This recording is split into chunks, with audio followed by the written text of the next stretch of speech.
తాకట్లో ఉన్న మీ బంగారాన్ని విడిపించి ఆ రోజు ఆన్లైన్ రేటుకి కొంటాం. Sharma gold company. నమస్కారం, వెల్కమ్ టు సుమన్ టీవీ. నేను గీతాంజలి.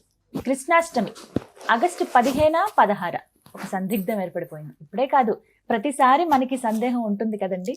2 రోజులు జరుపుకోవాలా, కేవలం ఒక్కరోజైనా, ఒక్కరోజైతే ఏ రోజు జరుపుకోవాలి, ఇదొకటైతే. అలాగే ప్రత్యేకించి కృష్ణాష్టమి రోజున వ్రతాన్ని ఆచరిస్తూ ఉంటారు.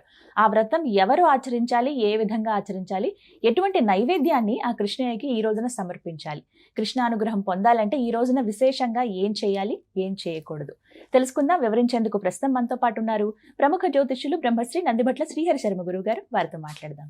గురుగారు నమస్కారం అండి. వాగర్థ వివ సంపృక్తౌ వాగర్థ ప్రతిపత్తయే జగతః పితరౌ వందే పార్వతీ పరమేశ్వరౌ. ఆదిత్యాయ చ సోమాయ మంగళాయ బుధాయ చ గురుశుక్రశనిభ్యశ్చ రాహవే కేతవే నమః. శృంగేరి జగద్గురు పీఠాధిపతులకి, కంచి పీఠాధిపతులకి నమస్కారములు తెలియచేసుకుంటూ కార్యక్రమాన్ని ప్రారంభిద్దాం. గురుగారు, కృష్ణాష్టమి ఎప్పుడు మిమ్మల్ని మొదటి ప్రశ్న ఇదే అడుగుతాను నేను. సందేహం అండి, ఏ రోజున జరుపుకోవాలని. ఈసారి కూడా అంతే. ఆగస్టు 15, 16 ఏ రోజండి? మనకు శ్రీకృష్ణుల వారి యొక్క అనగా ఈ భాగవతము సంబంధించినటువంటిది మనం చూసుకున్నట్లయితే మధ్యరాత్రి 12 గంటల సమయంలో శ్రావణ మాసము కృష్ణపక్షము అష్టమి తిథితో కూడుకున్నటువంటిది మరియు రోహిణీ నక్షత్రంతో కూడుకున్నటువంటి రోజున జన్మించారు. దానిని శ్రీకృష్ణ జయంతి అని అంటుంటారు. అది ఆ రోజు దారభ్యత ఈ శ్రీకృష్ణ జయంతి అనేటువంటిది పర్వదినంగా జరుపుకుంటున్నారు. అసలు ఎందుకింత పర్వదినం, శ్రీకృష్ణ జయంతికి ఎందుకింత విశిష్టత అంటే, మనకు ఉన్నటువంటి 365 రోజుల్లో చెప్పబడినటువంటి పండుగలలో 4 విశేషమైనటువంటి పండుగలు చెప్పబడ్డాయి. అది కేవలం రాత్రిపూట మాత్రమే జరుపుకునేటువంటి పండుగలు. ఒకటి శివరాత్రి, ఒకటి మన్మథ పౌర్ణమి అనగా హోళీ, మూడవది ఈ శ్రీకృష్ణ జయంతి మరియు దీపావళి. ఈ 4 మాత్రమే రాత్రిపూట జరుపుకుంటారు. మిగతావన్నీ ఉదయం పూట ప్రధానంగా జరుపుకునేటువంటిది. అయితే ఈ శ్రీకృష్ణాష్టమికి సంబంధించినటువంటి అనేక సందేహాలు ఎప్పుడు కూడా ఆ తేదీలలో ఉన్నటువంటిది ఒక క్వశ్చన్ మార్కే వీక్షించేటువంటి ప్రజలకందరికీ కూడా. అంటే స్మార్తులు ఒక రకముగా, వైష్ణవులు ఒక రకముగా ఈ యొక్క శ్రీకృష్ణ జయంతిని జరుపుకుంటుంటారు. అయితే ప్రధానంగా ఈ శ్రీకృష్ణ జయంతికి సంబంధించినటువంటి నియమాలు ఏమిటి అని మనం ఒకసారి గనక ఆలోచించుకుంటే, ఆ నియమాలలో చెప్పబడినటువంటిది నిశి సమయానికి అష్టమి తిథి ఉండాలి. రోహిణీ నక్షత్రం యొక్క స్పర్శ కనీసం ఒక ముహూర్త సమయం అన్నా ఉండాలంటే 24 నిమిషాలైనా కానీ ఆ స్పర్శ ఉండాలంటే ఆ సంబంధించినటువంటిది ఈక్వేషన్స్ కలవాలి. అయితే ఈ సంవత్సరం గనక చూసుకున్నట్లయితే కృత్తికా నక్షత్రం ఉండకూడదు అని చెప్పి మనకు చెప్పబడినటువంటిది. కాబట్టి 15వ తారీఖు రోజున ఈ సంబంధించినటువంటిది సప్తమి తిథి రాత్రి వరకు ఉంది. కానీ మనం చూసుకున్నట్లయితే అష్టమి తిథి మరియు భరణి నక్షత్రం అనేటువంటిది సూర్యోదయానికి అష్టమి తిథి రాత్రి 9 గంటల వరకు కూడా ఈ సంబంధించినటువంటిది 16వ తారీఖు రోజున ఉన్నది. కాబట్టి నిశీ సమయానికి ఉన్నది అష్టమి తిథి 15వ తారీఖు లేదా 16వ తారీఖు అనేటువంటిది చాలా మందికి ఉండేటువంటి సందిగ్ధత. 15వ తారీఖు సప్తమి ఉన్నప్పటికీ కూడా రాత్రి ఆవహించి ఉన్నటువంటి సమయం కాబట్టి ప్రధానంగా ఈ 16వ తారీఖు రోజున జరుపుకునేటువంటిది సాధారణంగా ఇప్పుడు మనం చెప్పుకోవచ్చు. అంటే మధ్యరాత్రి సమయంలో అష్టమి తిథి ఉన్నటువంటి కారణం చేత కొన్ని గ్రంథాల ప్రకారము ఈ 15వ తారీఖు రోజున చెప్పబడి ఉంది. అయితే మధ్యరాత్రి 12 తర్వాత ఈ అష్టమి తిథి ఉంటుంది కాబట్టి అప్పుడు మన డేట్స్ ప్రకారం గనక చూసుకుంటే 15 వెళ్ళిపోయి 16 వస్తుంది. అంటే మధ్యరాత్రి జరుపుకునే పండుగ కాబట్టి 16వ తారీఖు రోజున జరుపుకోమని మనకు చెప్పాడు. 16వ తారీఖు అంటే సూర్యోదయం అయిన దారభ్యత అనే లెక్క కాకుండా 15 రాత్రి తెల్లవారితే 16 అనగా మధ్యరాత్రి చేసుకునేటువంటిది. ఎందుకంటే మధ్యరాత్రి సమయంలో శ్రీకృష్ణుల వారు వృషభ లగ్నంలో చంద్రుడు ఉచ్చస్థితి ఉండగా చెప్పబడి ఉంది. అయితే కాలమాధవీయం ప్రకారము చెప్పబడినటువంటిది ఏంటంటే, సూర్యుడు సింహరాశిలో ఉండగా, బాగా గుర్తుపెట్టుకుని వీక్షించేటువంటి ప్రేక్షకులు, సూర్యుడు సింహరాశిలో ఉండగా అష్టమి తిథి మరియు రోహిణీ నక్షత్రం ఉన్నప్పుడే ఈ యొక్క సంబంధించినటువంటి శ్రీకృష్ణ జయంతి, శ్రీకృష్ణ జన్మాష్టమి జరుపుకోమని శాస్త్రం. కాబట్టి రోహిణీ నక్షత్రం లేదు, రోహిణీ నక్షత్రం లేదు. సూర్యుడు 17వ తారీఖు రోజున ఈ యొక్క సింహ సంక్రమణం చేస్తున్నాడు. 16వ తారీఖు వరకు కూడా సూర్యుడు కర్కాటక రాశిలోనే అంటే ఉంటాడు. మరి ఇప్పుడు అసలు కృష్ణాష్టమి అసలు వాస్తవంగా చెప్పాలంటే వైష్ణవులు కానీ స్మార్తులు కానీ జరుపుకునేటువంటిది ఆ, ఇవి ఏవీ లేనప్పుడు వచ్చే భాద్రపద మాసంలో ఉండే అష్టమి రోజున జరుపుకోమన్నారు. ఓ, ఆ భాద్రపద మాసంలో వచ్చేటువంటి కాలమాధవీయం అనేటువంటి గ్రంథం ప్రకారం చూసుకుంటే ఉమ్, 14 సెప్టెంబర్ ఉమ్, ఆ రోజున అష్టమి తిథి ఉంటుంది రాత్రిపూట ఉమ్, నిశీ సమయంలో. అలాగే ఒక ముహూర్త కాలమైన రోహిణీ నక్షత్ర స్పర్శ ఉంటుంది. ఉమ్, అలాగే సూర్యుడు సింహరాశిలో ఉంటాడు.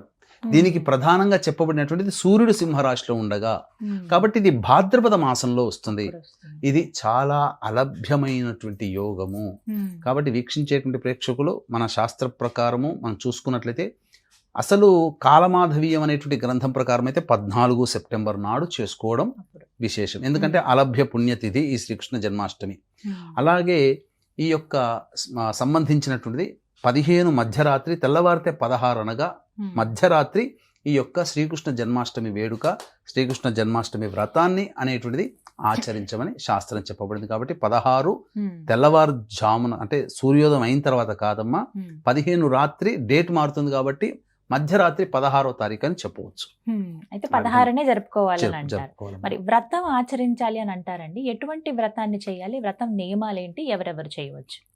ఇది ఈ వ్రత నియమం అనేటువంటిది అందరూ కూడా చేయవచ్చునమ్మా. ఉమ్, ఎందుకనంటే శ్రీకృష్ణుడు భూదేవి యొక్క కోరికను ఉమ్, మన్నించి, అంటే Hmm. బ్రహ్మదేవి దేవతలందరూ కూడా విష్ణువుని మొరపెట్టుకుంటే భూదేవితో సహా, అందుకే మనకు ఉమ్, సంబంధించినటువంటిది శ్రీకృష్ణుడి యొక్క కథకి సంబంధించినప్పుడు మొట్టమొదలు ప్రారంభమయ్యేది ఇదే.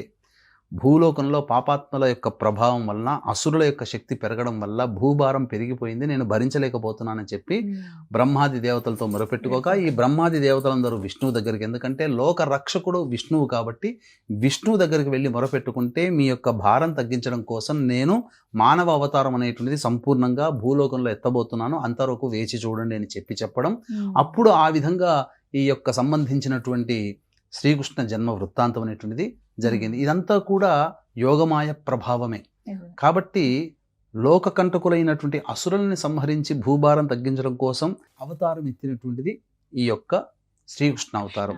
ఇది శ్రీకృష్ణుడికి సంబంధించినట్టు చూసుకుంటే పూరి క్షేత్రం గురించి చెప్పుకోక తప్పదు.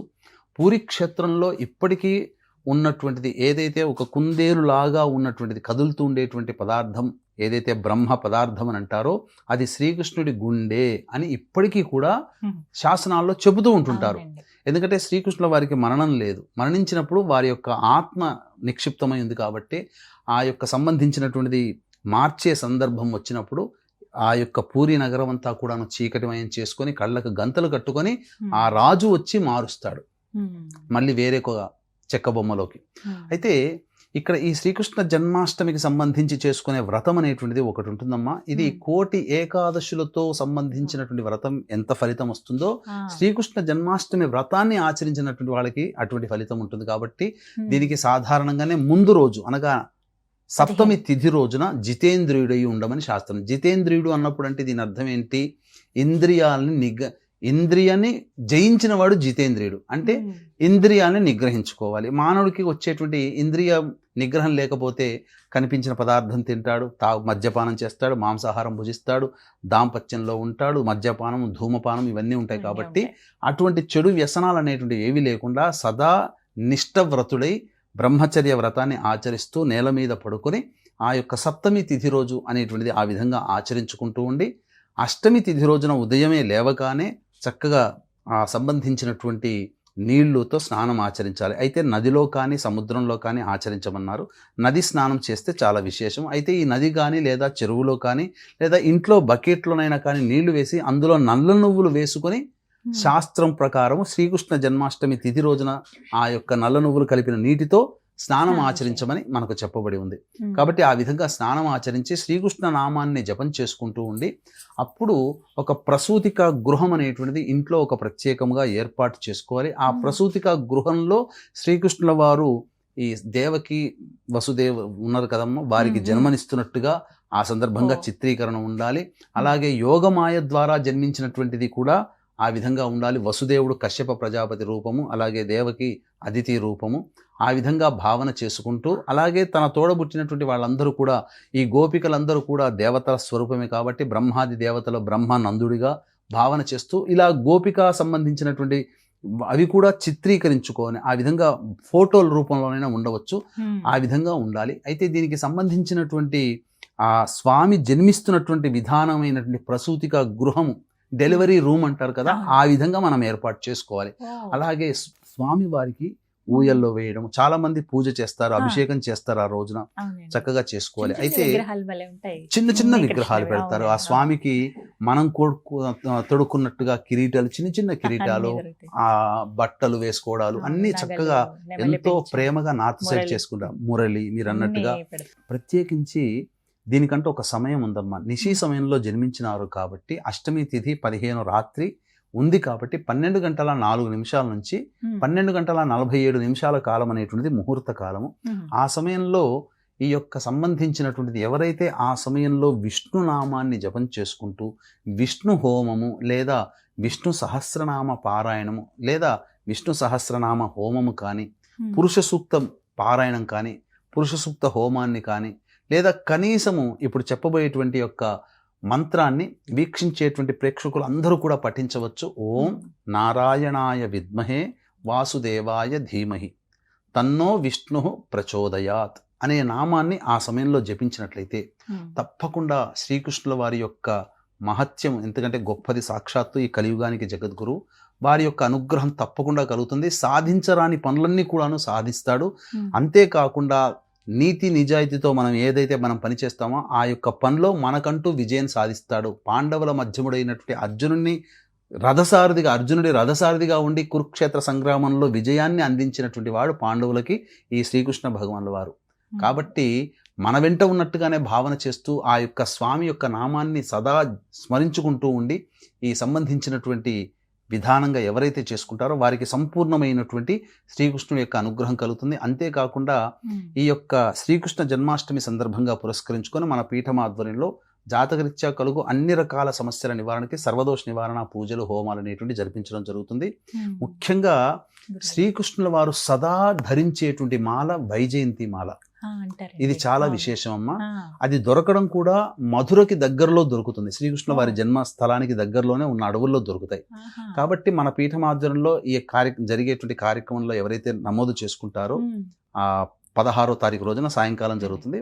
సాయంకాలం 4 గంటల లోపల నమోదు చేసుకోవచ్చు. అటువంటి వారికి ఈ వైజయంతి మాల పూజ చేసి కానుకగా ఇవ్వడం జరుగుతుందమ్మా. అభిమానంగా ఆ స్వామి వారి జన్మదినాన్ని పురస్కరించుకొని తప్పకుండా మీరు ఆ కార్యక్రమంలో నమోదు చేసుకున్న వాళ్ళకి ఇవ్వడం జరుగుతుంది. అవకాశం ఉంటే కార్యక్రమ తదనంతరం కాంటాక్ట్ చేసి వివరాలు తెలుసుకోవచ్చు. గురుగారు, మరి ఈ వ్రతంలో ప్రత్యేకించి ఇంకా నియమం ఏమన్నా ఉంటుందా? ఇటువంటి నైవేద్యాన్ని సమర్పించాలి, దీపారాధన ఈ విధంగా ఉండాలి, విగ్రహాలు పెట్టచ్చా లేకుంటే ఫోటోలు ఉన్నా సరిపోతుందా? విగ్రహాలు అయితే మంచిదమ్మా, ఎక్కడైనా దొరుకుతాయి, ఇత్తడి విగ్రహాలు దొరుకుతాయి. లేదు అని అనుకున్నప్పుడు కనీసం మనము భావన కలశంగా పెట్టుకోవాలి.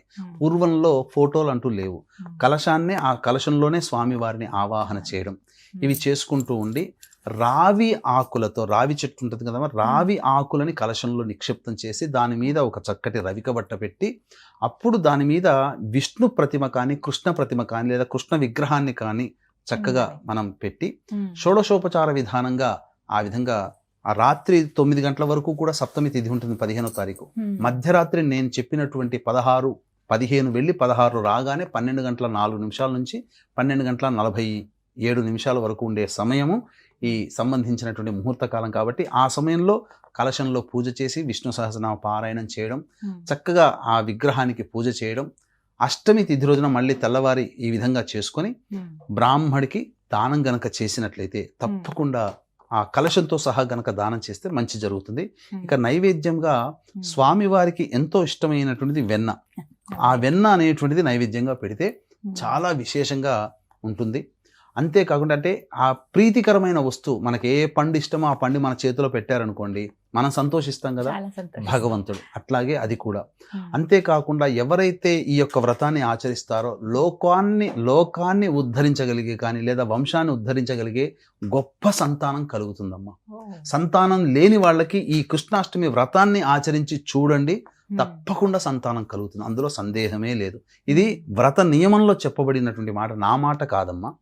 అంతేకాకుండా ఈ యొక్క సంబంధించినటువంటి వెన్నతో కూడా సంతాన గోపాల హోమం కానీ, వెన్నతో సహా సంబంధించినటువంటి నువ్వులు వెన్న కలిపిన దాంతో కనుక చేస్తే సమస్తమైనటువంటి జాతక దోషాలు ఈ హోమం చేయడం వల్ల తొలగిపోతాయమ్మా. ఆ సమయంలో చేస్తే చాలా మంచిది. మధ్యరాత్రి 15 తెల్లవారుజామున అట్లా ఆ విధంగా చేస్తే మంచిది. జాగరణం చేస్తే ఇంకా మంచిది. విష్ణునామాన్ని, కృష్ణనామాన్ని జపం చేసుకుంటుంటే ఆ రోజు ఎవరైతే కృష్ణుని అత్యంత భక్తి ప్రపత్తులతో ఆరాధిస్తారో వాళ్ళకి తప్పకుండా కృష్ణుడి యొక్క అనుగ్రహం కలుగుతుంది. కృష్ణుడు ఏదో మనకు సంబంధించినటువంటి ఏదో పర్సనాలిటీ డెవలప్మెంట్ కోచ్ లాగా కాకుండా మన జీవితాన్ని ఉద్ధరించగలిగేటువంటి వ్యక్తిగా సాక్షాత్తు మానవ రూపాన్ని పొంది అష్ట కష్టాలు పడి ఎలా జీవించాలి, ఎలా సమస్యలను ఎలా ఎదుర్కోవాలి అని చెప్పి చూపించినటువంటి వాడు. అటువంటి వాడి సంబంధించినటువంటి జన్మించినటువంటి రోజు కాబట్టి ఆ భగవంతుని యొక్క అనుగ్రహం మనకు కలిగి మనము కూడా మన కష్టాల కడల నుంచి ఎలా బయటగలగం, ఆ కృష్ణుని యొక్క ప్రేరణతో మనము కూడా బయటగలుగుతామని చెప్పడంలో ఏమాత్రం సందేహం లేదు. చాలా చక్కగా వివరించారు గురుగారు, ధన్యవాదాలండి. సర్వం శ్రీ ఉమామహేశ్వర పరబ్రహ్మార్పణమస్తు.